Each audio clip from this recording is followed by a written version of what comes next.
Hi, this is Quinn at Halo Inc. and today I'm going to show you how to run a nozzle check on our Epson 6600. So you're going to hit the menu button right here and go down to maintenance.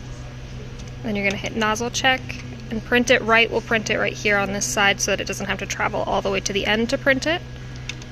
And you're going to hit OK. You're going to want to do this every day before you start printing anything, just to make sure that all of your nozzles are clear. If they're not, then you can run a cleaning, which we have another video on, and then run another nozzle check at the end of that. You also will want to run a nozzle check if you're noticing some banding in your prints that isn't a PF adjust issue.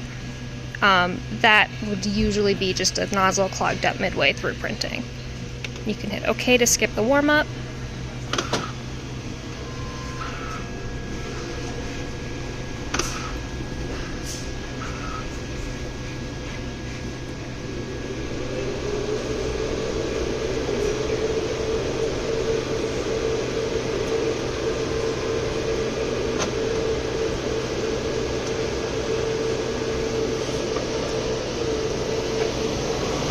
And this is what you're looking for. You're looking for all of those stripes to be in there. You'll notice if one's missing, you'll see a little chunk in one of the lines that's not there.